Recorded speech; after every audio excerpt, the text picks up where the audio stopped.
हमें दुख कौन देता है? हमें दुख कौन देता है? हमारे अपने पूर्व जन्म के। कैसे? अब मैं आपको पूर्व जन्म के कर्म कैसे दुख देते हैं और उस दुख पर भगवान की कृपा कैसे भारी होती है, एक छोटी सी कथा सुनाता हूं, सुनो। एक कसाई था। कौन था मेरी मां? एक कसाई था। कसाई का नाम था सदन। क्या नाम था? सदन कसाई। वो मांस बेचा करता था। क्योंकि उसके पिता की ये दुकान थी, पिताजी गुजर गए तो पुत्र ने संभाली और पुत्र का नाम था सदन।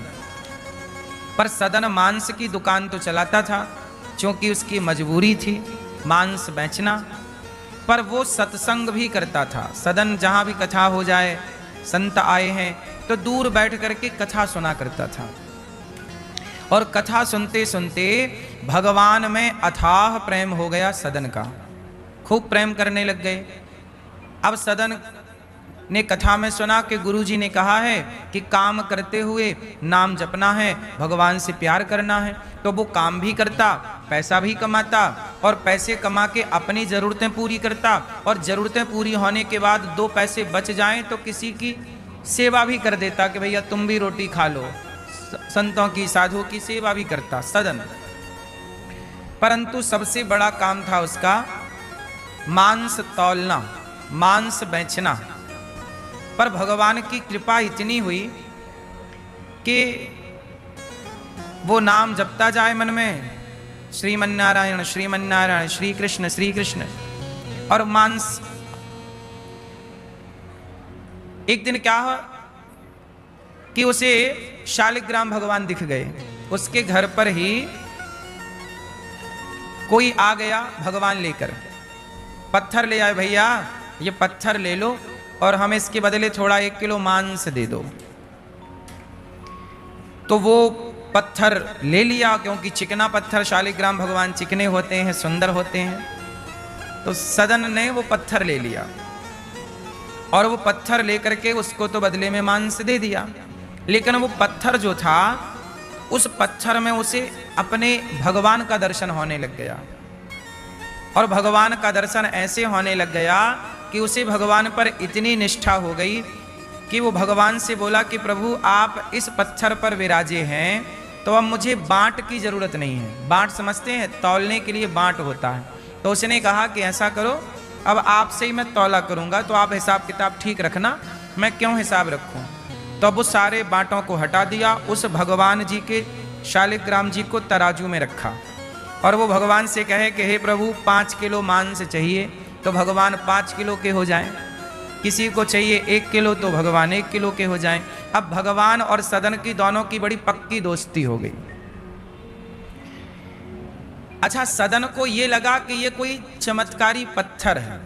उसे अभी पूरी आस्था भगवान पर नहीं थी कि ये भगवान ही है। उसे लगा कि कोई चमत्कारी है और ये कोई भगवान की कृपा होगी। पर वो सत्संग करते, दुकान बंद करके सदन जब घर जाएं तो कथा सुना करें। शिवरंजनी ले लो। भगवान की कथा सुन करके जब वो घर जाएं तो कथा सुना करें। पत्नी उनकी कथा सुनाए, कभी वो कथा सुनाए, कभी कोई और से सुनाए। इतनी निष्ठा कि 2 ही काम थे, काम करना और भगवान का चिंतन करना। ना निंदा, ना चुगली, ना छल, ना कपट। अब रोज सदन मांस तौलता शालिग्राम भगवान से। एक दिन वहां से कोई संत गुजरे तो संत की नजर पड़ गई भगवान में। तो संत ने कहा, अरे सदन, तू बहुत बड़ा पापी है। देख, ये भगवान शालिग्राम है और तू तराजू में इनको रख के मांस तौलता है। मांस की दुकान में तूने भगवान को बिठा रखा। चल ये भगवान मुझे दे, मैं इनकी पूजा करूंगा, वरना तुझे बड़ा पाप लगेगा। तो सदन बेचारा डरता डरता दे दिया कि मेरे पास तो कोई पूजा पाठ का ज्ञान है नहीं, मैं कैसे पूजा करूं। पंडित जी को दे दिया, कोई संत को दे दिया। अब संत जी ले गए शालिग्राम जी को, दूध दही से नहवाया, पुष्प चढ़ाए, चंदन चढ़ाए। अब जब रात हुई तो रात्रि में संत जी को शालिग्राम जी ने सपने में कहा, सुनो साधु जी, हमें जहां से लाए हो सवेरे वहीं छोड़ के आना, अपने पास ना रखो।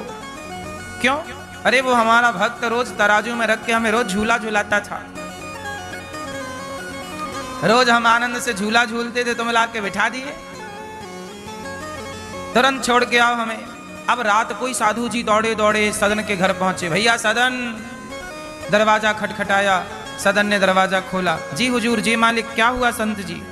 अरे भैया ये तेरे भगवान, तू पकड़ सुन, ये भगवान है, रात को मेरे से बोले कि मैं सदन के पास बड़ा खुश हूं।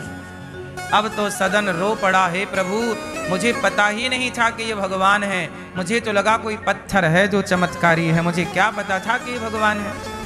अब तो वो भगवान को लेकर के सदन जी अपनी सेवा में लग गए भगवान जी की। एक दिन सदन को सपना आया, सदन को सपना आया कि देख सदन, तू भगवान की भक्ति छोड़ दे, यदि तू भक्ति नहीं छोड़ेगा तो तेरा नुकसान हो जाएगा। सदन ने कहा कि जितना नुकसान होना है हो जाए, जीवन जाएगा ही, इससे बड़ा नुकसान क्या होगा, मृत्यु आएगी, इससे बड़ा नुकसान क्या होगा, लेकिन मैं किसी भी हाल में भगवान को, प्रभु को नहीं छोड़ सकता, उनके भजन को नहीं छोड़ सकता। ऐसी निष्ठा देख करके भगवान सदन से बहुत प्रेम करने लग गए। अब सदन दुकान चलाता, जो पैसा कमाता परिवार की सेवा करता, धीरे धीरे संतों की सेवा स्टार्ट की, संतों की सेवा करने लग गए। याद रखिएगा, जितने भी भक्त हुए हैं, भक्त का मतलब है भक्तों की सेवा। भक्त कौन है? जो सबसे छोटा बन के रहे, सेवा करे, वो भक्त है। सदन नित्य संतों की सेवा करने लग गए, भोजन की सेवा करते, कपड़े ना होने पर कपड़े देते, अपनी कमाई का पैसा वो बचाते और सेवा में लगाते। एक दिन उन्हें सूचना मिली कि आषाढ़ का महीना आ गया, जगन्नाथ जी की यात्रा चालू होने वाली है। उनको लगा कि अब आषाढ़ का महीना आने वाला है तो जगन्नाथ जी की यात्रा में मैं सम्मिलित हूं, तो वो यात्रा के लिए घर से भगवान शालिग्राम जी को लेकर और यात्रा के लिए चल पड़े। सदन कसाई नाम जब चल रहा है, श्रीमन नारायण श्रीमन नारायण, श्री कृष्ण गोविंद हरे मुरारी, खूब नाम जप रहे हैं, रास्ते में सत्संग कर रहे हैं और कीर्तन करते, सत्संग करते, भजन करते, प्रभु का चिंतन करते, सदन चलते चले जा रहे हैं जगन्नाथ पुरी। चलते चलते चलते चलते 15 दिन बीत गए। 16वां दिन जब आया तो सदन एक गांव में पहुंचे। रोज ही किसी ना किसी गांव में ठहरते थे, पर आज एक विचित्र गांव मिला। उस गांव में एक कुआं था, उस कुएं के पास सदन एक नीम का पेड़ लगा था, तो नीम के पेड़ के नीचे सदन को लगा कि आज रात्रि का विश्राम यहीं करूं, शाम हो गई है, अब यात्रा कल करूंगा, अब आज का शयन यहीं करता हूं। तो नीम के पेड़ के नीचे कुएं के पास पानी पीकर और आसन लगाई और वहीं बैठ गए और कीर्तन करने लग गए। सोने से पहले कुछ मांग कर ले आए भिक्षा तो खा ली। अच्छा, वहीं पर एक घर था, वो घर एक महिला का था, पति पत्नी रहा करते थे। वो महिला बड़ी सुंदर थी, तो वो कुएं में पानी भरने आई तो उस महिला ने सदन को देखा। सदन भी बड़े सुंदर थे, जवान तो थे ही, भक्ति का प्रभाव भी था, तेज था। तो वो महिला सदन पर आकर्षित हो गई और सदन के पास आकर बोली, तुम बहुत सुंदर हो, मेरे से विवाह करोगे? सदन बोले, राम राम राम राम, मैं तो यात्रा पे जा रहा हूँ जगन्नाथ जी की, ये मेरे शालिग्राम जी हैं, मैं भजन करने जा रहा हूँ, अब मेरा मन शादी ब्याह में नहीं है, मैं तो केवल प्रभु के चरणों में समर्पण करना चाहता हूँ। और आप तो शादीशुदा हैं, आपका पति है। सदन ने कहा। तो उस महिला को लगा कि मेरा पति है, इसलिए ये मना कर रहा है, मेरे से ब्याह करना नहीं चाहता क्योंकि मेरा पति है। तो उसकी पत्नी बोली, तुम चिंता ना करो मेरे पति की, मैं अभी पति को ठिकाने लगा के आती हूँ, तुम बस हाँ करो। सदन बोली, क्या कह रही हो? मैं तो यात्री हूँ, जा रहा हूँ, आज रात रुका हूँ, सवेरे निकल जाऊंगा भगवान जगन्नाथ जी की तरफ। पत्नी बोली तुम चिंता ना करो। पत्नी ने लिया तलवार और उसका पति लेटा था बिस्तर पर। थोड़ी सी रात भी हो गई, अंधेरा भी लग गया। पत्नी ने ली तलवार और अपने पति की गर्दन में दे मारा और पति का सिर काट दिया। और पति का सिर काट के फिर सदन के पास आई, देखो मैंने पति को मार दिया है, अब तुम मेरे से विवाह कर लो। सदन बोले देवी आप मेरी बहन के समान हैं, नारी माँ की तरह है, बहन की तरह है, आप ये क्या कह रही हैं? मैं आपके बारे में केवल माँ और बहन की दृष्टि रख रहा हूँ, मेरे भजन में बाधा ना बनो बहन। मैं जगन्नाथ जी जा रहा हूँ, मेरे भजन में बाधा ना बनो। अब वो महिला समझ गई कि ये तो मानने वाला नहीं है। अब पति भी मर गया तो उस महिला ने चिल्लाया बचाओ बचाओ। लोग आए, लोगों ने कहा क्या हुआ? बोले इस आदमी ने मेरे पति की हत्या कर दी और मुझे छेड़ रहा है, कह रहा है मेरे से विवाह करो। मतलब पूरा झूठा आरोप किस पर लगा दिया? सदन पर। अब देखना, विधि का विधान समझना, ईश्वर की नीति और नियति समझना कि कई बार आप लोग गलत नहीं होते पर आप परेशान होते हैं। क्यों होते हैं सर? कई बार आप बहुत परेशान होते हैं, आपके जीवन में बड़ा कष्ट आ जाता है जबकि आप सही हैं। आप लोग कहते हैं कि हम सही हैं फिर भी संकट क्यों आया? तो इस प्रश्न का उत्तर अब मिलेगा आपको इस कथा से। सदन को गांव वालों ने पकड़ लिया और सदन को ले जाकर राजा के सामने पेश किया। महाराज की जय हो, ये अपराधी है महाराज, इसने हमारे गांव की एक महिला के पति की हत्या की और उस महिला को इसने गलत नजर से देखा। राजा ने पंचायत बिठाई और राजा ने मंत्रियों को बुलाया, न्याय सभा लगी। राजा ने उस महिला को बुलाया, क्यों देवी इसने तुम्हारे पति की हत्या की? उस महिला ने कह दिया हाँ महाराज, इसने मेरे पति की हत्या की और इसने बोला कि मेरे से विवाह कर लो। मेरे लिए इसने मेरे पति को मार दिया, जबकि मारा उस स्त्री ने ही था। राजा ने सदन से पूछा कि आप अपना पक्ष रखो, आपने इसके पति को क्यों मारा? तब सदन ने कहा महाराज मैं तो यात्री हूं, आपके गांव में रुका और आपके यहाँ रात बितानी थी। सवेरे मुझे यात्रा पे जगन्नाथ जी का दर्शन करने जाना है, अभी लंबी यात्रा है महाराज। इस महिला ने आकर कहा कि मेरे से विवाह कर लो, मैं यात्रा कर रहा हूं, भगवान का चिंतन कर रहा हूं, मैं क्यों इससे विवाह करूंगा? ये झूठ कह रही है, इसी ने अपने पति को मारा है। तो राजा बोले कि कोई पत्नी अपने पति को क्यों मारेगी? तुमने ही मारा। सैनिकों आदेश है, इसने इन हाथों से इसके पति को मारा, इसलिए इस सदन नाम के व्यक्ति के दोनों हाथ काट दिए जाएं। लो भैया, अच्छे भले सदन महाराज यात्रा पे जा रहे थे और राजा ने निर्णय दे दिया कि इनके हाथ काट दो। अब सदन के हाथ कट गए, हाथ काट दिए और सदन को छोड़ दिया कि अब जाओ। अब सदन हाथ कटे हैं और चल रहे हैं यात्रा पे। सोचिए हाथ काटे होंगे, कितना दर्द हुआ होगा, कितनी पीड़ा हुई होगी, कितना कष्ट हुआ होगा। पर वो सारा कष्ट सहते सहते वो जगन्नाथ जी जा रहे हैं। देखो उनकी निष्ठा डोली नहीं कि मैं हाथ कट गए, हे प्रभु तुमने मेरे साथ गलत क्यों किया, मैं तो दर्शन के लिए आ रहा था, ये मेरे साथ अन्याय क्यों हुआ? अब अन्याय क्यों हुआ, इस गुत्थी को अब जगन्नाथ जी कैसे सुलझाते हैं, अब सुनिएगा।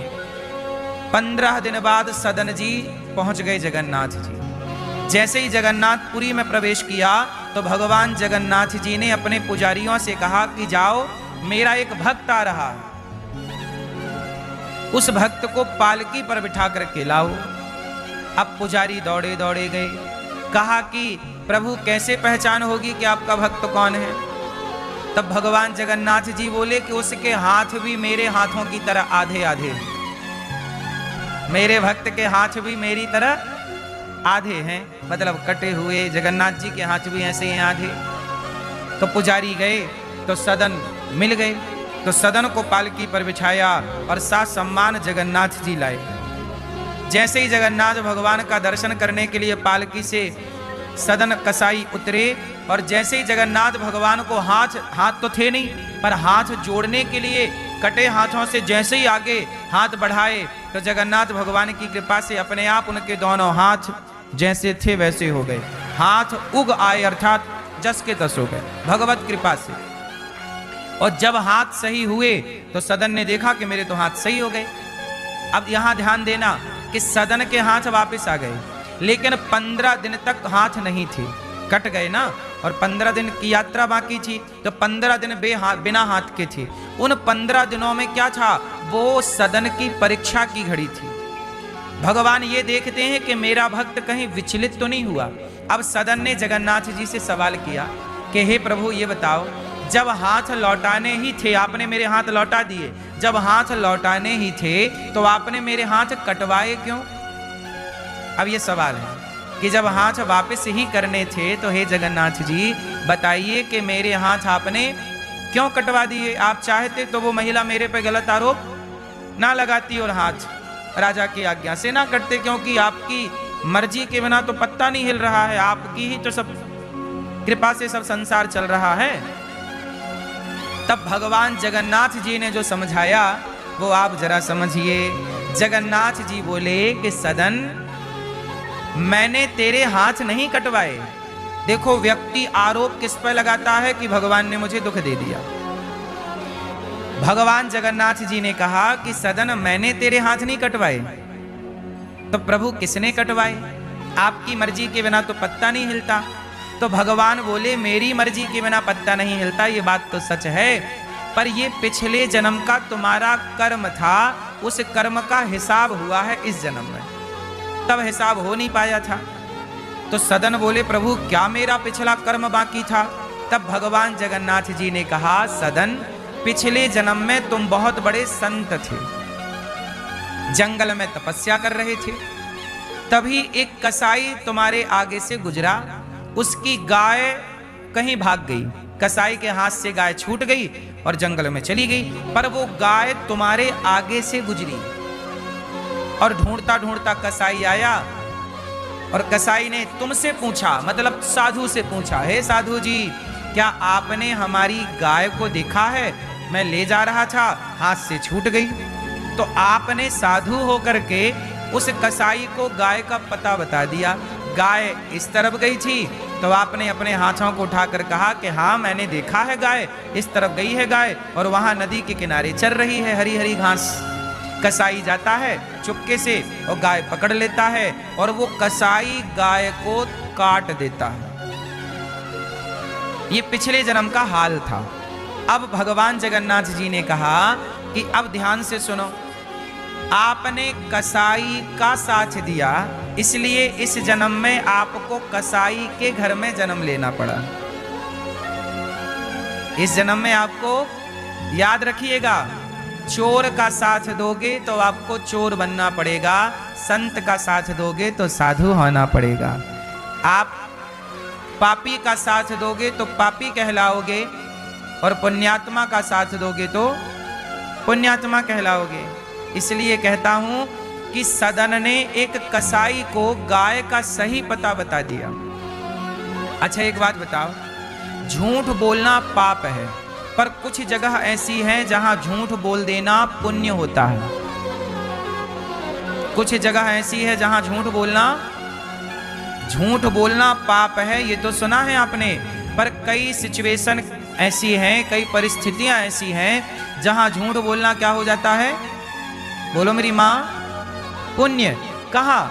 अब जैसे गाय छूट कर गई तो कसाई ने पूछा कि गाय कहाँ है, तो संत जी को बोल देना था, या तो वो बोलते ही ना चुप रहते, या तो गाय इस तरफ गई तो वो बता देते उस तरफ गई है, ताकि कसाई भटक जाता और गाय ना मिलती, क्योंकि गाय ना मिलती तो गाय की जान बच जाती। गाय मिल गई तो गाय काट दिया। गाय की रक्षा के लिए झूठ बोला जाए तो वह झूठ नहीं, सच से भी बड़ा पुण्यदायी है। गाय की रक्षा के लिए बोला। आपके एक झूठ बोलने से समाज में बहुत लोगों का भला हो रहा है, तो वहां झूठ बोल देना पुण्य है, वह सच से भी श्रेष्ठ है। हाँ या ना? अब जैसे भगवान श्री कृष्ण ने धर्मराज युधिष्ठिर से यही तो कहा कि झूठ बोल दो, भगवान कृष्ण ने धर्मराज युधिष्ठिर से बोला कि गुरु द्रोणाचार्य से कह दो कि अश्वत्थामा मारा गया, जबकि ये झूठ था। सच ये था कि अश्वत्थामा जिंदा था। सच ये था कि अश्वत्थामा कौन है? गुरु द्रोणाचार्य जी का पुत्र है। अश्वत्थामा जिंदा है। भगवान कृष्ण कह रहे हैं कि धर्मराज कह दो कि अश्वत्थामा मारा गया। तो धर्मराज युधिष्ठिर ने पूछा कि प्रभु आप भगवान हैं, आपने गीता का ज्ञान दिया, आप दुनिया को सच का मार्ग दिखाते हो, आपके गाए वेद कहते हैं सत्यम ब्रूयात, सच बोलना चाहिए, पर आज आप हमसे कह रहे हैं कि झूठ बोल दो। तब भगवान कृष्ण ने कहा कि धर्मराज बड़े भैया, ये गुरु द्रोणाचार्य हमारी सेना को, निर्दोष सेना को मारे जा रहे हैं, रुक ही नहीं रहे हैं। ना अर्जुन से रुक रहे हैं, ना आप से रुक रहे हैं, और ये निर्दोष सेना को मारे जा रहे हैं। अपने पराक्रम के बल पर, अपनी धनुर्विद्या के बल पर निर्दोष लोगों को मारे जा रहे हैं। तो जहां आपके एक झूठ बोलने से तमाम सेना बच रही हो, उनके प्राण बच रहे हो, तो भैया यहां झूठ बोल देना पुण्य है, पाप नहीं है। पर धर्मराज युधिष्ठिर ने झूठ नहीं बोला, फिर भी नहीं बोला। तब भगवान ने कहा अच्छा एक काम करता हूं, जो अपनी सेना में एक हाथी है जिसका नाम अश्वत्थामा है, उसे मार देते हैं। तो हाथी को मार दिया, और जब हाथी को मारा तो कहा कि अब तो कह दो कि अश्वत्थामा मारा गया। तो धर्मराज बोले अच्छा मैं कह देता हूं गुरु द्रोणाचार्य जी, अश्वत्थामा मारा गया, नरोवा कुंजरोवा, मतलब वो नर था कि हाथी था। और जैसे ही वो नर हाथी बोले कि भगवान ने शंख बजा दिया, तो अश्वत्थामा ने, गुरु द्रोणाचार्य ने ये लाइन नहीं सुनी कि नरोवा कुंजरोवा, उन्होंने केवल इतना सुना कि अश्वत्थामा मारा गया। और जैसे ही ये सुना, एक बाप सुन ले कि बेटा मारा गया, तो बाप तो खड़ा खड़ा गिर जाएगा। अश्वत्थामा मारा गया ये सुन करके गुरु द्रोणाचार्य के हाथ से धनुष गिर गया, और जैसे ही धनुष गिरा तो धृष्टद्युम्न नाम के एक व्यक्ति थे, उन्होंने गुरु द्रोणाचार्य का सिर काट लिया, और गुरु द्रोणाचार्य जी की हो गई हत्या। गुरु द्रोणाचार्य जी को मरवाना था, वो सच से मर नहीं रहे थे, तो झूठ से मरवाया। क्यों? अब बताइए, यहां भगवान ने जो झूठ बुलवाया वो सही था या गलत था? उत्तर बोलो मेरी मां। भगवान ने झूठ क्यों बनाया है? बोलने के लिए, पर खुद के स्वार्थ के लिए बोला गया झूठ पाप देता है, पर लोगों के हित के लिए बोला गया झूठ पुण्य देता है। इसलिए झूठ बोलना भी कई जगह पुण्य बन जाता है। तो गुरु द्रोणाचार्य जो गलत थे, गलत क्या थे? गुरु द्रोणाचार्य जी का सिर काटना पड़ा, क्योंकि अब आप बताइए, गुरु द्रोणाचार्य जी का एक चेला है, शिष्य है एकलव्य। क्या नाम है? एकलव्य ने गुरु द्रोणाचार्य जी से धनुर्विद्या सीख ली, और इतनी विंदास मस्त धनुर्विद्या सीखी कि अर्जुन फीके पड़ गए। तो गुरु द्रोणाचार्य ने बोला कि बेटा तुम ऐसा करो कि अपना हमें अंगूठा दे दो। अब मुझे एक बात बताओ, क्या ये गुरु का धर्म है कि वो अपने शिष्य से अंगूठा ही मांग ले? बोलो, क्या ये गुरु का धर्म था? उत्तर दीजिए जोर से। अच्छा ये बताइए, गुरु द्रोणाचार्य जी ने एकलव्य का अंगूठा लेकर सही किया कि गलत किया? गलत था ना? हाँ गलत था। जब आपने गलत किया, एकलव्य के साथ अधर्म से उसका अंगूठा मांग लिया, तो जब आपने किसी के साथ अधर्म किया है तो याद रखिएगा आपके साथ भी अधर्म होगा। अधर्म का हिसाब अधर्म से होगा, और धर्म का हिसाब। हमारे कृष्ण कैसे हैं? धर्म वाले के साथ धर्म से लड़ते हैं और अधर्म वाले के साथ। इसलिए धर्म और अधर्म दोनों जरूरी हैं। कहां अधर्म करना है, किसके साथ अधर्म करना है, कितना धर्म करना है, यही तो जानना है ना। शास्त्र यही तो समझाते हैं। तो अब आते हैं हम सदन की कथा पर। सदन को पिछले जन्म में इन्होंने गाय का सही पता दे दिया, तो कसाई गया और गाय की हत्या कर दी। हो गई हत्या। अब क्या हुआ कि वही साधु अगले जन्म में सदन कसाई बने, क्योंकि कसाई का साथ दिया। वही गाय को इन्होंने क्या किया, कटवा दिया ना, सही बता के। किसने काटा? कसाई ने। तो वह कसाई अगले जन्म में, वह गाय अगले जन्म में स्त्री बनी और वह कसाई उस गाय का पति बना। जो अभी एक पत्नी ने अपने पति की हत्या कर दी ने, कहानी के फर्स्ट में बताया हमने, वो जो महिला थी वो पिछले जन्म की वही गाय थी, और वो जो कसाई था वह उसका पति बन के आया। तो कसाई ने पिछले जन्म में गाय को मार दिया, काट दिया, तो इस जन्म में गाय ने उसका सिर काट के अपना पिछले जन्म का हिसाब ले लिया। अब ये बीच में घुस गए सदन। साधु जी ने कहा कि गाय इस तरफ गई है, तो गाय का पता बताने के लिए हाथ बढ़ाए तो इनके हाथ काट लिए गए। इनके क्या काट लिए गए? क्योंकि गाय का पता बताने के लिए इनके हाथ बढ़े थे ना, इस तरफ गई है, तो हाथ काट लिए गए। भगवान जगन्नाथ जी ने कहा कि सदन, वो महिला जो आप पर झूठा आरोप लगाई, आपके कारण उस गाय की हत्या हुई थी, इसलिए वो गाय बदला लेने के लिए जन्म में वो महिला बनकर आई और उसके कारण आपके हाथ काटे गए। ये आपका पिछला किया कर्म था, जिस कर्म का हिसाब तो चुकाना था। मैं क्या करता, लेकिन आपने भक्ति की, मेरा भजन किया, तो मैंने आपके हाथ पुनः वापस कर दिए और आपको जस का तस कर दिए। तो कहने का अर्थ ये हुआ कि हमारे जीवन में जितना भी दुख है वो भगवान का दिया नहीं होता, वो हमारा ही रायता फैलाया हुआ है। वो हमारा ही क्या है?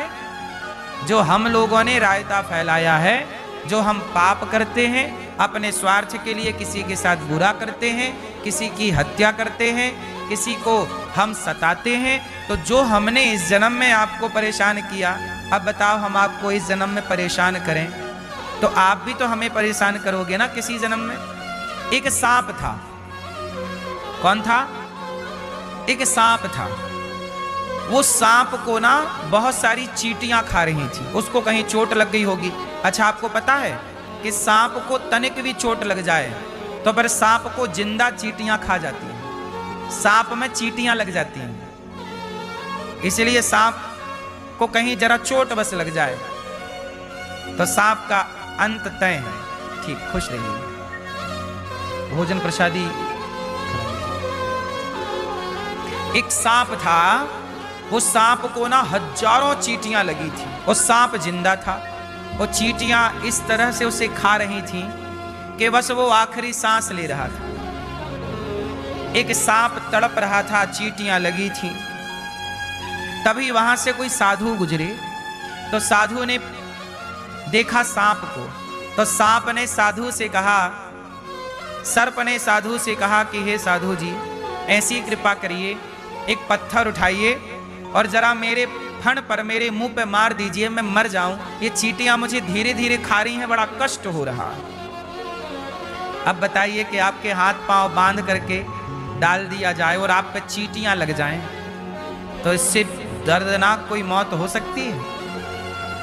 आपको जब चींटी काटती है कितना कष्ट होता, और हजारों चींटियां खाने लग जाएं आपके मांस को।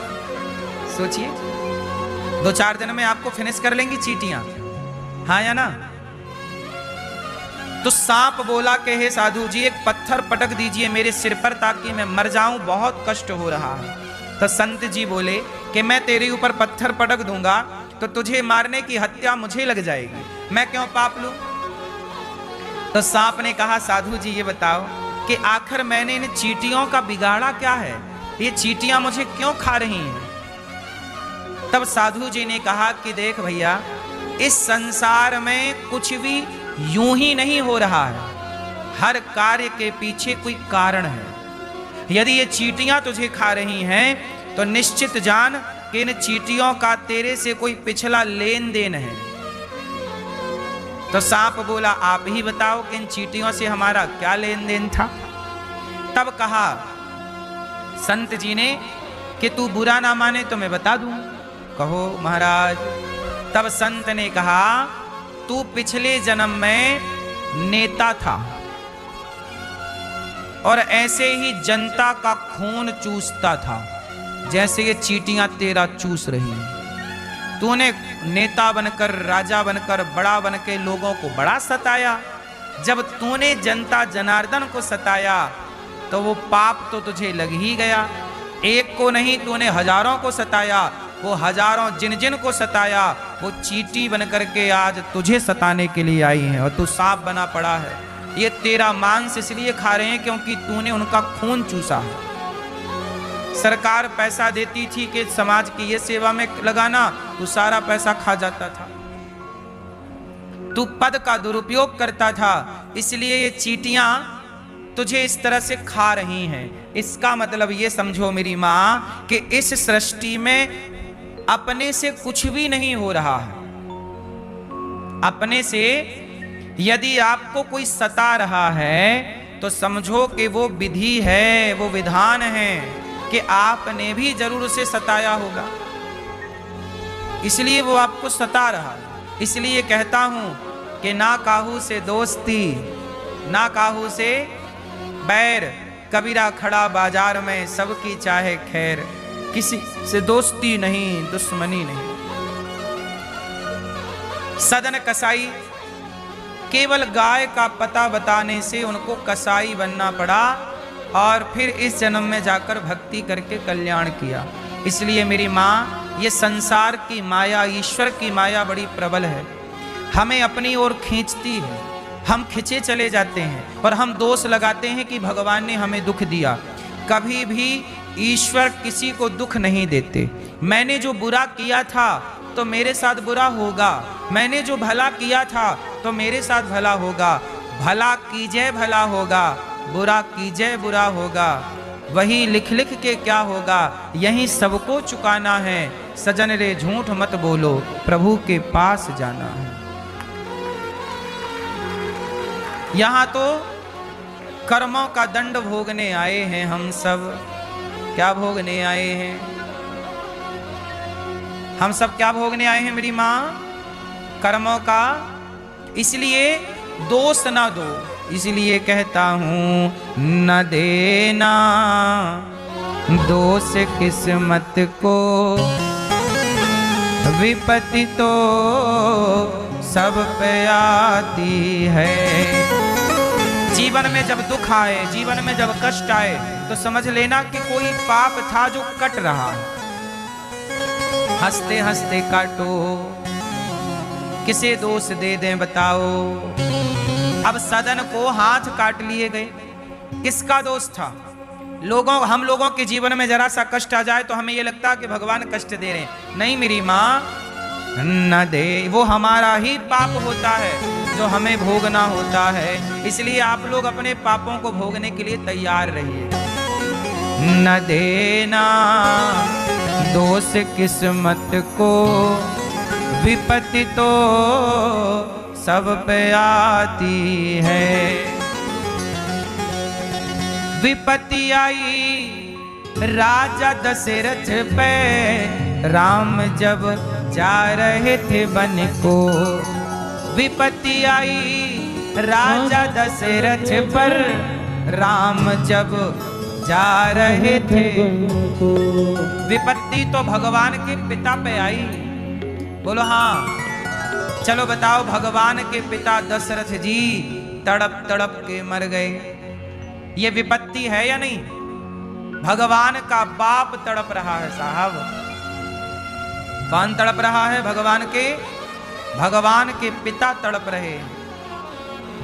हम लोग भगवान से कहते हैं कि प्रभु हमें माफ कर दो, हमारे अपराध क्षमा कर दो, तो भगवान हमारे और आपके भी अपराध क्षमा कर देते हैं। तो दशरथ जी ऐसे क्यों तड़प रहे हैं? आखिर क्या अपराध हो गया? दशरथ जी रो रहे हैं, राम हमें छोड़कर वनवास ना जाओ, हम मर जाएंगे। और कैकेयी निर्दयी हो गई। आखिर दशरथ जी ने ऐसा क्या किया कि इतनी कठोर पत्नी मिली? क्यों? कैकेयी माँ कैसी है? दशरथ जी बोले कैकेयी मैं तेरे पांव पड़ूं, दशरथ जी बोले कैकेयी मैं तेरे चरण छूं, मेरे राम को वनवास ना भेजो वरना ये दशरथ मर जाएगा। कैकई बोली तो जल्दी मरो, मरना है तो मरो, पर राम तो वनवास जाएंगे, मैं नहीं मानने वाली। पहले तो बड़ा कहते थे प्राण जाए पर वचन न जाए, और अब प्राण जाने की धमकी दे रहे हो, मर जाओ पर राम वनवास जाएगा। ये कैकई माँ के शब्द हैं। कैसे कोई स्त्री इतनी कठोर हो सकती है मेरी माँ, और वो भी भरत जैसे भक्त की माता। सच बताएं, यहां भी एक बात आपको बताऊं मेरी माँ, यदि कोई कठोर है आपके लिए तो समझ लेना कि वो आपका पाप ही आपके सामने ऐसे व्यक्ति से कुछ करा रहा है। कैकई माँ कठोर क्यों हो गई? क्योंकि दशरथ जी को पापों का दंड मिलना था। दशरथ जी ने भी एक पाप कर लिया। क्या पाप किया? न देना दोष किस्मत को, विपत्ति तो सब पे आती है। विपत्ति आई राजा दशरथ पे, राम जब जा रहे थे वन को। न देना दोष कैकई को, न देना दोष कैकई को, विपत्ति तो सब पे आती है। इसलिए दशरथ जी की मृत्यु और राम के वनवास का कारण कौन था? मैया आप बताओ, दशरथ जी की मृत्यु और राम के वनवास जाने का जिम्मेदार कौन था? कारण कौन था? कौन कौन? कैकई। लोग कहते हैं कैकई दोषी हैं, पर कैकई का दोष नहीं है। कैकई का दोष, राम साक्षात नारायण है, जिनकी मर्जी से, जिनकी मर्जी के बिना कुछ नहीं होता। साक्षात नारायण है राम, तो उस नारायण को कोई कैसे वनवास भेज सकता है? ये तो उनकी रची लीला है। इसका तात्पर्य हुआ कि स्वयं राम को वनवास जाना था, कैकई को तो निमित्त बनाया। अच्छा, दशरथ जी को तड़पना क्यों पड़ा, रोना क्यों पड़ा? क्योंकि दशरथ जी ने, एक बार की बात है जब राम लक्ष्मण भरत शत्रुघ्न का जन्म नहीं हुआ, ये तब की बात है।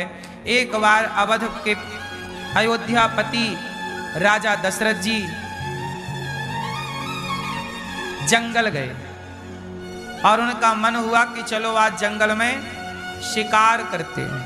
पहले के राजा महाराजा लोग जंगल में क्या करते थे? शिकार करते थे। अब यहां कुछ लोग कहते हैं कि भाई शिकार करना तो गलत है। क्यों मेरी मां, शिकार करना? बोलो हाँ कि ना मैया, सुन रही हो ना मां? बताओ, शिकार करना सही है कि गलत है? जोर से। तो फिर राम ने भी तो शिकार किया था हिरण का, और दशरथ जी ने भी शिकार किया था। तो यदि गलत है तो क्या राम और दशरथ जी और शिकार जो राजा लोग करते थे वो गलत करते थे? उत्तर दो, बोलो। सुनो, शिकार करना गलत है, पर हम और आप आम जनता शिकार करे तो गलत है। राजा शिकार कर सकता था, क्यों? क्योंकि डॉक्टर एक्सपेरिमेंट करता है चूहे पर। जब डॉक्टर बनता है कोई, डॉक्टर की पढ़ाई करता है कोई, तो चूहे पर, बंदर पर वो क्या करता है? सारे एक्सपेरिमेंट करता है। उसी तरह जिसे राजा बनना था वो दो लोगों का शिकार करता है। हिरण का शिकार इसलिए कि वो दुनिया को ये बता सके, अपनी प्रजा को, कि देखो मैं तुम्हारी रक्षा कर सकता हूं, मेरा निशाना पक्का है। और दूसरा शेर का शिकार। पहले के राजा किसका शिकार करते थे? अच्छा ये बताओ, जो आदमी जंगल में शेर को मार दे वो व्यक्ति कमजोर होगा कि बलवान होगा? अच्छा, आपने एक छावा मूवी देखी होगी, अभी देखी कि नहीं? नहीं देखी, कोई बात नहीं, मैं बता देता हूं उसका एक सीन। छावा मूवी आई, मूवी मतलब एक पिक्चर आई, तो छावा पिक्चर में एक अभिनय है कि वो एक व्यक्ति से लड़ने जाता है, तो उसने छल पूर्वक उसे गड्ढे में गिरा देता है और वहां एक शेर होता है, तो शेर झपट्टा मारता है छावा को खाने के लिए। तो छावा जो है उसने क्या किया, शेर का शिकार, जबड़ा फाड़ दिया शेर का। भाई पहले के राजा लोग शेर से लड़ते थे ताकि दुनिया को ये विश्वास दिला सके अपनी प्रजा को कि तुम चिंता ना करना, यदि हम तुम्हारे राजा हुए तो हम तुम्हारी रक्षा कर सकते हैं। पता नहीं कब शेर से लड़ना पड़े, क्योंकि पहले के राजा लोग शेर पालते थे और अपने दुश्मनों को शेर के आगे डाल देते थे। बोलो हाँ कि ना? पहले पता है क्या होता था, जो राजा होता था ना उसके यहाँ शेर होते थे, 8-10 शेर पालता था, पिंजरों में रखता था, और कोई जो उद्दंड लोग हुआ करते थे ना उनको शेर के आगे डाल दिया करते, शेर खा जाया करता था। तो एक बड़ा राजा छोटे मोटे राजाओं को तो ऐसे पकड़ के शेर के आगे डाल देता था, इसलिए राजाओं को शेर से लड़ना पड़ता था कि कल को हमें शेर के आगे कोई डाले तो हम कम से कम शेर से लड़ सकें। उसी तरह से राजा बनना है, डॉक्टर बनना है तो चूहे और मंकी पर एक्सपेरिमेंट करना ही पड़ेगा। राजा बनना है तो शिकार हिरन का और शेर का करना ही पड़ेगा, क्योंकि ये राजा के पढ़ाई का एक हिस्सा है। इसे कोई गलत वे पे ना ले जाए कि यार राजा लोग अधर्म करते थे। नहीं जी, ये अधर्म नहीं है, ये पढ़ाई का ही एक सिलेबस का ही एक हिस्सा है। बोलो हाँ, बात समझ में आई कि नहीं? मैया समझी हो मेरी माँ कि नहीं आई समझ में? सुनो, अब ये हुआ कि जैसे शेर को मारना ये सब करना सिलेबस था, पढ़ाई का एक हिस्सा था। उसी तरह दशरथ जी एक दिन शिकार करने के लिए गए, और शिकार करने गए तो उन्होंने निशाना लगाया एक हिरन में, वो पानी पी रहा था, उन्हें ऐसा लगा पानी पीने की आवाज, हिरन को बाण मारा तो वो हाँ हिरन था नहीं। श्रवण कुमार अपने माँ बाप को 4 धाम की यात्रा कराने ले गए। श्रवण अपने माता पिता को क्या करने ले गए मेरी माँ? पहले का बेटा अपने माँ बाप को 4 धाम की यात्रा कराता था। आजकल के कुछ बेटे हैं जो नहीं कराते, कराओ मेरी माँ, अपने माता पिता को भागवत सुनवाओ, धामों का दर्शन करवाओ। तब कावड़ यात्रा से कराते थे, आज कार से ही करा दो।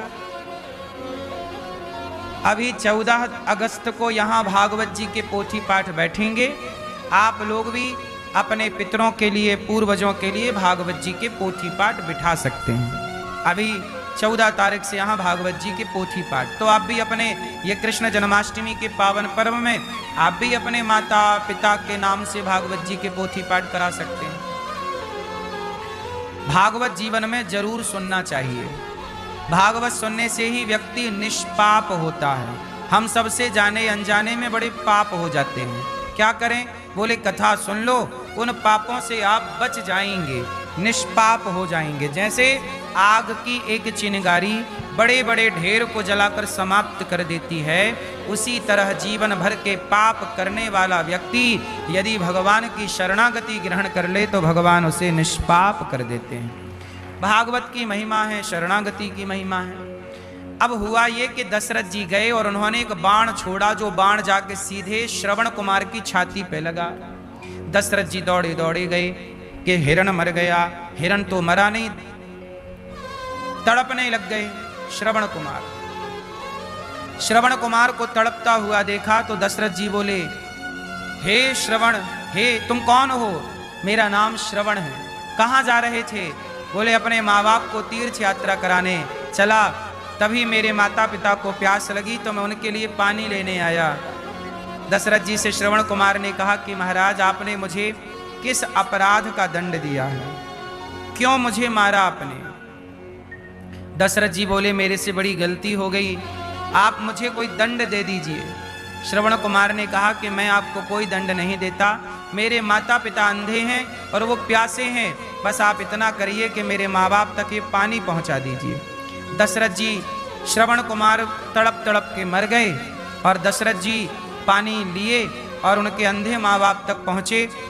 तो अंधे माँ बाप बोले बेटा श्रवण आ गए। दशरथ जी बोले माता गलती हो गई, मैंने आपके पुत्र की हत्या कर दी। ये सुनते ही तो बेचारी माँ कि मेरा बेटा मर गया, सुनते ही माँ तो तड़प तड़प के मर गई पुत्र के वियोग में। तभी श्रवण के पिताजी ने तड़पते हुए कहा कि अब मुझे पानी ना पिलाओ, मैं प्यासा ही मरूंगा। लेकिन याद रखना दशरथ कि जैसे मैं अपने पुत्र के लिए तड़प तड़प कर मर रहा हूं, एक बाप की बद्दुआएं तुम्हारे को मिल रही हैं। जैसे मैं अपने पुत्र के वियोग में तड़प तड़प के मर रहा हूं, तुम भी एक दिन अपने पुत्र के लिए तड़प तड़प करके मर जाओगे, ये मेरा श्राप है दशरथ जी। अब जरा सोचिए कि भगवान के पिता को भी कर्मों का दंड भोगना पड़ा, तो मेरी माँ आप ना भोगोगी क्या?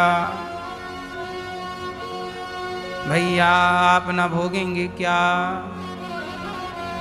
इसलिए न देना दोष किस्मत को, विपत्ति तो सब पे आती है।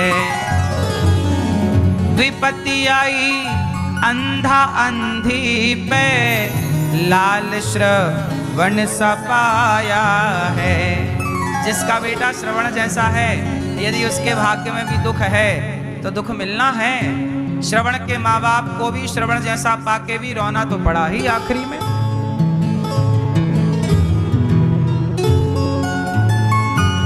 हाँ, न देना दोष किस्मत को, विपत्ति तो सब पे आती है। विपत्ति आई अंधा अंधी पर, लाल श्रवण सा पाया है। विपत्ति आई अंधा अंधी पर, लाल श्रवण सा पाया है। न देना दोष दशरथ को, विपत्ति तो सब पे आती है। पता नहीं कब किस पर कौन सी विपत्ति आ जाए। और ये जो विपत्ति होती है ना मेरी माँ, ये हमारे अपने ही कर्मों का दंड हुआ करती है। किसका दंड है मेरी माँ? किसका दंड है ये? कर्मों का दंड। तो दशरथ जी पर भी कर्मों का दंड लागू है, हम पर भी कर्मों का दंड। इसलिए भगवान किसी को दुख नहीं देते। कौन दुख देता है? जोर से, कौन सा कर्म? बुरे कर्म बुरा फल देगा और भले कर्म भला फल देगा। भला की जय भला होगा, बुरा की जय बुरा होगा। इसलिए तो कहते हैं नहीं चाहिए दिल दुखाना किसी का, नहीं चाहिए दिल दुखाना किसी का।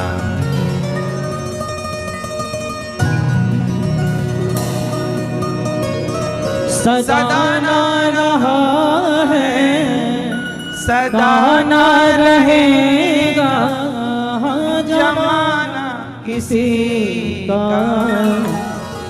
नहीं चाहिए दिल दुखाना किसी का, नहीं चाहिए दिल दुखाना किसी का। नहीं चाहिए दिल दुखाना किसी का, क्योंकि सदा ना रहा है, सदा ना रहेगा, जमाना किसी का। मैया कितनी चीजें सदा नहीं रहती, क्या क्या सदा नहीं रहता, जरा बताओ मेरी माँ। क्या क्या सदा नहीं रहता मैया, क्या सदा नहीं रहता? बोलो सत्ता। सत्ता सदा ना रहेगी। सत्ता, संपत्ति और सुंदरता, ये तीनों सदा। कल राजा कोई और था, कल होगा कोई और, किसी एक के शीश पर सदा रहे नाम और। कल कोई और राजा था, कल कोई और होगा, सदा कोई राजा ना था ना सदा कोई राजा। इसलिए सत्ता, सत्ता परमानेंट नहीं है। दूसरा, सत्ता सुंदरता, सुंदरता भी परमानेंट आज है फिर ना रहेगी। जवानी ढलते ही बोलो हाँ, दांत वात गिर जाएंगे, फाफा फाफा होगा।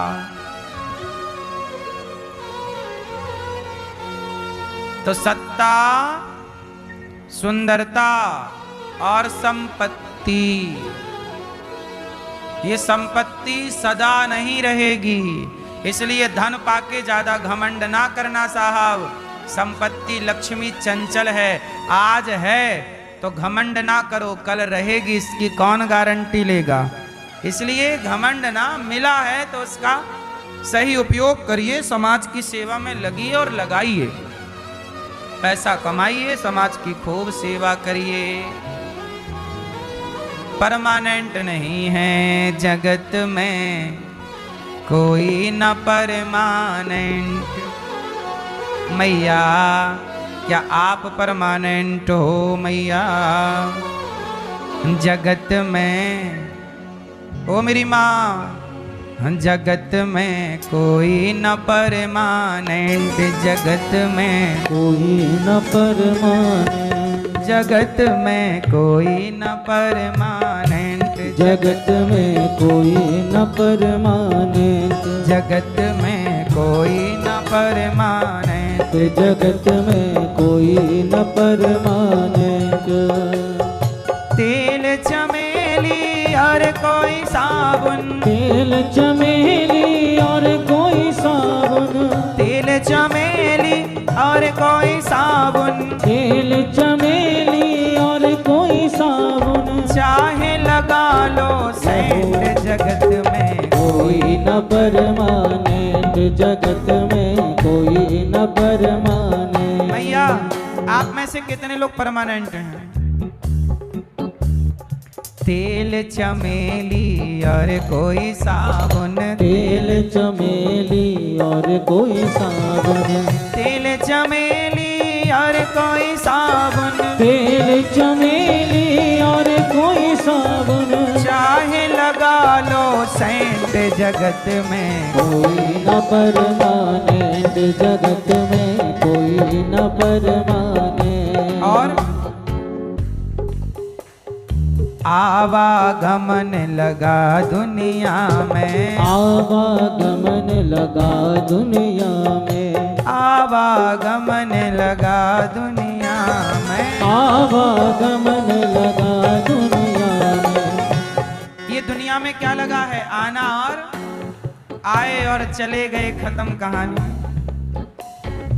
आवागमन लगा दुनिया में, आवागमन लगा दुनिया में, अंत समय में उखड़ जाएंगे, अंत समय में उखड़ जाएंगे, अंत समय में उखड़ जाएंगे तेरे तंबू टेंट, जगत में कोई न परमानेंट, जगत में कोई न परमानेंट। आखिरी में ये सब तुम्हारे तंबू और टेंट उखड़ जाएंगे। आए हो, रहो बिंदास, कमाओ, सेवा करो, अच्छे काम करो और निकल लो। आप लोग यहाँ के नहीं हैं। भाई आप कहाँ की हो? आपको लगता हम यहाँ के नहीं, हम यहाँ मेहमान हैं, हम वहाँ के हैं। हम यहाँ के मेहमान हैं। हमारा असली घर यहाँ नहीं है, हमारा असली घर वहाँ है। राष्ट्रपति हो कर्नल जनरल, राष्ट्रपति हो कर्नल जनरल, राष्ट्रपति हो कर्नल जनरल, राष्ट्रपति हो कर्नल जनरल। साधु संत या कोई भी क्यों ना, साधु संत हो कोई क्यों ना, साधु संत या कोई भी क्यों ना, साधु संत हो या कोई ना, काल सभी को खा जाएगा, काल सभी को खा जाएगा। काल आपको कौन खाएगा? दाल? दाल ना, दाल तो आप खाते हो। काल सभी को खा जाएगा, काल सभी को खा जाएगा। चाहे लेडीज हो या जेंट्स, जगत में कोई न परमानेंट, जगत में कोई न परमानेंट, जगत में कोई न परमानेंट, जगत में कोई न परमानेंट। कोई भी परमानेंट नहीं है मेरी माँ। काल सभी को खा जाएगा, काल सभी को खा जाएगा। कौन खाएगा हम सबको? काल सभी को खा जाएगा, काल सभी को खा जाएगा। अजी काल सभी को खा जाए, चाहे काल सभी को खा जाएगा, काल सभी को खा जाएगा। चाहे लेडीज हो या जेंट्स, जगत में कोई न परमानेंट, जगत में कोई न परमानेंट, जगत में कोई माने, जगत में कोई न परमानेंट। जय हो।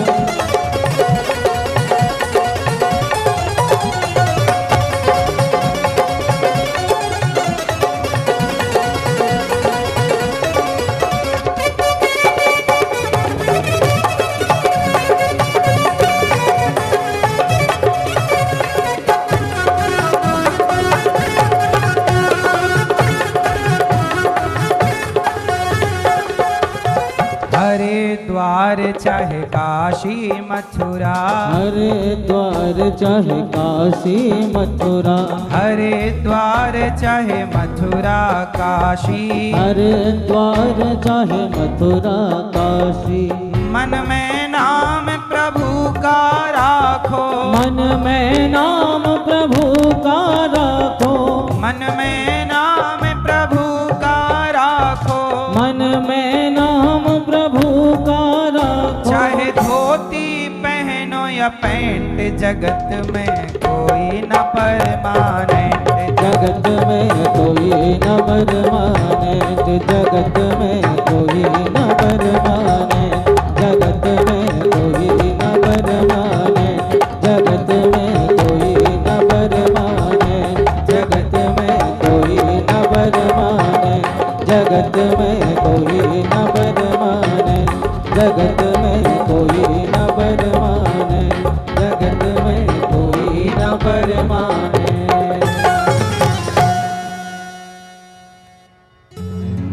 इसलिए कभी ये मत सोचना कि हम यहाँ परमानेंट हैं। हम परमानेंट नहीं है मेरी माँ। कौन है मेरी माँ? हम सब यात्री हैं। कृपया यात्रीगण ध्यान दें। आप और हम कौन हैं? मैया आप यहाँ की हो कि वहाँ की? कितने लोग वहाँ के हैं? हम सब वहाँ के हैं। यहाँ हम 50 साल और 100 साल की मेहमानी में आए हैं। यहाँ हम कितने साल के मेहमान हैं? अधिक से अधिक 100 साल। तब आपकी मेहमानी के कितने दिन हो गए? 50 हो गए, आधा गया। अब बचा है, उस बचे को सार्थक कर लो। संसार का बहुत सुख पा लिया, संसार के बहुत सारे काम कर लिए, अब शरीर धीरे धीरे कमजोर हो रहा है। अब मन को भगवान में लगाना चाहिए। पैसे कमाओ, काम करो, पर पैसे से अब ना आसक्ति ना रखो। पैसा आए तो दीन दुखियों की सेवा। पैसा कमाने से ज्यादा सुख पैसा किसी दीन दुखी की सेवा करने में जब पैसा लगता है तो ज्यादा प्रसन्नता होती है। आपकी सैलरी आ गई आज, माना कि इस महीने आपने 10 लाख कमाए, माना कि इस महीने आपने 10 लाख रुपए कमाए। मेरी माँ, 10 लाख यदि आपके पास आ जाएं एक महीने में तो आप बहुत खुश हो जाएंगे, भाई 10 लाख आ गए। लेकिन 10 लाख पाने की जितनी खुशी होगी, कभी आप ऐसा करना किसी भूखे को भोजन कराना। 10 लाख आने की खुशी जितनी है, उससे कई गुना खुशी आपको तब मिलेगी जब आप किसी भूखे को भोजन कराएंगे।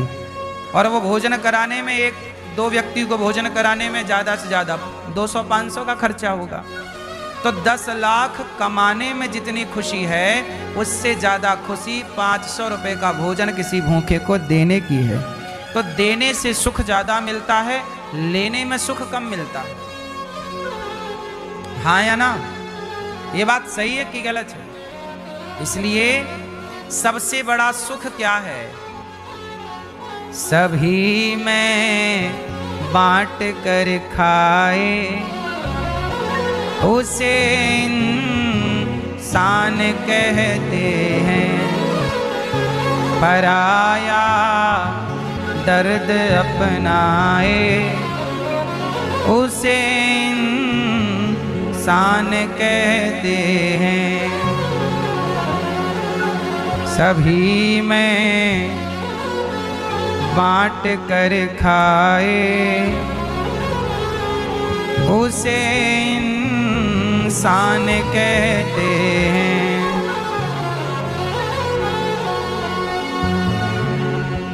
इसलिए मेरी माँ, यूं भरने को तो पक्षी भी ये अपना पेट भरते हैं। यूं भरने को तो पक्षी भी ये अपना पेट भरते हैं। सभी में बांट कर खाए, उसे इंसान कहते हैं। किसी के काम जो आए, उसे इंसान कहते हैं। ये जीवन एक उलझन है, कहीं धोखा कहीं ठोकर। ये जीवन एक उलझन है, कहीं धोखा कहीं ठोकर। कोई हंस हंस के जीता है, कोई जीता है रो रो कर। जो मुश्किल में न घबराए, उसे इंसान कहते हैं। कभी धनवान है इतना, कभी इंसान निर्धन है। कभी दुख है, कभी सुख है, इसी का नाम